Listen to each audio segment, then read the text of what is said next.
All right. Well, let's get right into it. Jamey, who are our top 3 waiver wire priorities this week? It's a strange week in terms of that. I answered your question for the 1 p.m. show, so I struggle with it. Parker Washington to me is an easy one, just given the injuries that the Jaguars are dealing with at receiver, and don't be surprised if they make a trade to add a wide receiver by the end of the day. And then I went with 2 tight ends after that, Harold Fannin and Colston Loveland. So they're just it's another week of just a lot of good wide receivers, and one may be better than the next. I just feel like Washington's opportunity kind of sets him apart from the group. But I think you can get difference makers at the tight end spot. So Fannin's been very good over the last month. I don't see that changing. And I'm hopeful with another injury to Cole Kmet and what Loveland just showed us against the Bengals, that the guy that we thought coming into the NFL that was drafted, surprisingly enough, ahead of Tyler Warren, can maybe start to show some things down the stretch as well. Yeah, Loveland's got the Giants this week. They've been pretty up and down, but kind of mostly down recently against tight ends. Well, I mean, Kittle had Dallas Goedert. Goddard and also, yeah. Right. Goddard. Yeah, it's true. It's true. Kittle had only 4 targets. Teams are running a lot on the Giants, so that's hurting the pass production. And then Minnesota's been terrible against tight ends lately. 4 touchdowns to tight ends in their last 4 games. So that's Colston Loveland's next 2 matchups. So Jamey goes Washington, Fannin, Loveland. Dave, how about you?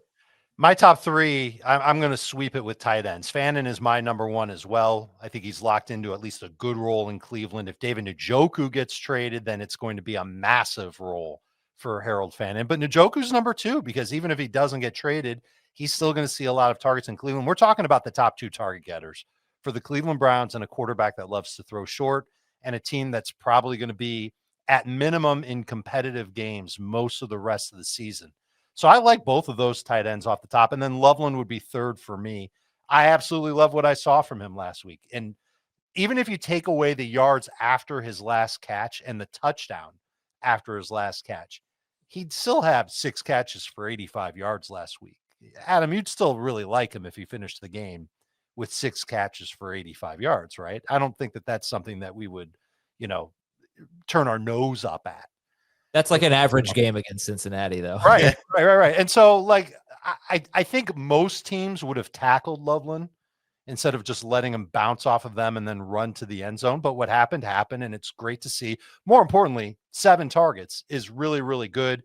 His route rate has gone up each of his last 3 games. I don't see that changing. But, number 1, he played against Cincinnati. Number 2, he's still in an offense with Rome Odunze and DJ Moore. Unless that changes, he's still going to be competing for targets pretty much every single week. So I like him, but I'd rather have the Browns tight ends. I feel like they're a little bit safer. All right, just a couple of things here. 1, does the impending return of Cedric Tillman put a damper on the Browns tight ends because he's practicing now? Yeah. And 2, are we sure Fannin is the best Browns tight end? Let's assume neither gets traded. Because I feel like a few weeks ago we liked Njoku better. So Jamey, you can address those 2 things. If we're really going to put this much priority on Fannin and maybe Njoku as well, are we sure we're not being led astray? I guess with the return of Tillman coming up, and just the fact that we haven't always known who the best tight end on the Browns was. I don't really worry about Tillman. I think he's going to hopefully stretch the defense a little bit and maybe make things a little bit different from how they operate, but I don't see him getting many targets based on what Judy has done and what Isaiah Bond has done. I think Dave said it best. Dylan Gabriel is kind of operating in the short area of the field and not afraid to, trust his tight ends based on what they've been doing, especially in Kevin Stefanski's offense. I know he's handing over play calling duties, but I don't think that's going to change how things are going for this offense here. And yes, it could be that Njoku is better than Fannin. You have a 3-game sample size because Njoku missed one of those games in the 4 where Fannin's been good. So 3 of 4, Fannin's been 11 plus PPR points. 2 of 3, Njoku's been, I think it's 13 plus PPR points. Yeah. There's just enough, I think, for both of these guys to be successful. So whether it's one's 1 and one's 1A or vice versa, I think you could potentially start both. So it really comes down to, I went into our FFT league, for example. I had both Browns tight ends. I dropped Njoku to pick up Loveland because they're both run a bye. And so I'm not going to go back and pick up Njoku at this point unless he's traded someplace that is, like Green Bay, for example. He goes to Green Bay. That's the one. That's the spot at this point. So for the most part, I think I'm just going to ride it out with Fannin. and hope that the Browns focus a little bit more on what their future is, as opposed to, maybe trying to make Njoku happy. Because I'd be very surprised if Njoku's on the roster next year also. Okay, and then one more question for you guys here, right? So we use 65% roster percentage as the threshold of the guys that they have to be 65% roster or less for us to really focus on them here. But then you've got a few players that are actually under that threshold, and then one more who's just above it. And I want to talk about the Buccaneers, okay? Because we could spend time picking up players on the Browns, or we can take a look at the Buccaneers, right? Because and it's tough though. It's tough. It's Chris Godwin. When's he coming back? It's Tez Johnson and it's Cade Otton. And I think there's a case to be made that those are the guys we should be picking up, right? Because we know what that offense is capable of doing.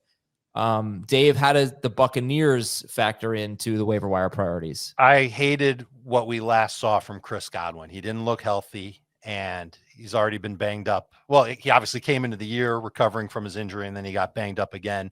I don't know, when he's coming back, and it could be this week, but we don't know how effective he'll be, how many targets he'll get. So I'm nervous about going to pick up Chris Godwin. There are other wide receivers, Parker Washington certainly ahead of him, that I would rather speculate on. I'm not picking up Godwin with the idea that he's going to become a must start for my fantasy team. Tez Johnson is kind of in that same boat, except he's healthy and he's faster.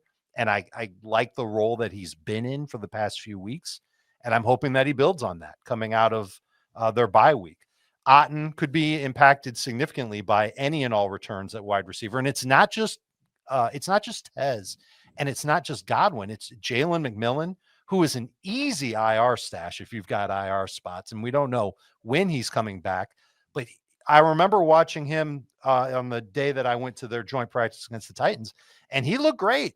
So hopefully he's recovered from his injury, and it was a pretty gross neck injury, and hopefully he's fine. But he's somebody that you can at least stash and then see what happens. So I think you make a good point with the Bucs. If I had to pick one of them, it would be Tez Johnson. There are some receivers that I would consider alongside Tez as far as stash guys go. And I would only consider that if I'm really good at tight end and I'm really good at flex. Like, I don't even need bye week replacements anymore. I got Brock Bowers. I'm good. I don't have to necessarily worry about finding another tight end for the rest of the way in the case like that.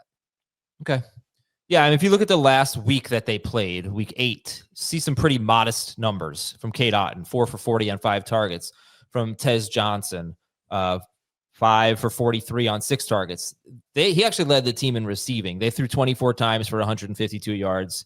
They ran the ball all over. Yeah, Baker had kind of a bad game, but they also won 23-3 at New Orleans. So it was just kind of not a great game script. And again, Tez Johnson leading the team in receiving, not something to be taken lightly that week. Ibuka just had kind of an off game, 3 for 35 on 9 targets.